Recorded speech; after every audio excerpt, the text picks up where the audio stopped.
هغه معمولی وړه ډله وه په ظاهره کې چې مشرکان ورپورې خندل دا لږ خلک خدا یو څو کسان بس تاسو په حق یې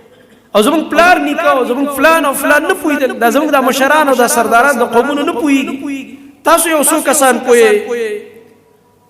الله رب العالمین قرآن کریم کې د هغې جوابونه رالیږلي خاص کر په دې مکي صورتونو کې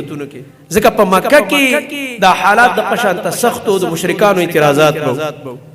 الله رب العالمین فرمایي اولیس الله باعلم بالشاکرین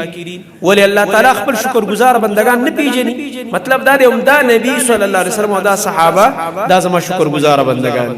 او شکرګزار بندگان ډیری کې لګي وقلیل من عبادی الشکور الله قرآن کې فرمایي لږ دي زما د بندگانو شکرګزار دی ته نه وایي چې یو شکر ډوډۍ وخوره او په ګیره لاس راکاږي شکر الحمدلله نه شکور شکرګزار دی ته وایي د الله بندګي کوي د الله عبادت کوي په دین کلک ولاړي استقامت پکې وي دي ته شکرګزار بنده وایي د الله نعمتونه چې په شوي د دې نسبت الله ته کوي او د الله رب العالمین نعمتونه د الله پر رضا کې استعمالي د الله په ناراضګۍ کې نه استعمالي دي ته شکرګزار بنده چې ما تعالی قوتونه راکړي الله دی او نعوذ بالله دا استعمالو د الله رب العالمین د رضا خلاف دا ناشکر بنده دي دا ناشکر بندگان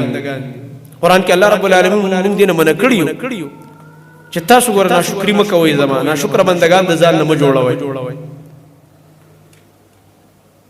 داود علیہ السلام او داغه کورنۍ ته الله حکم کړی دی اعملوا آل داود شکرا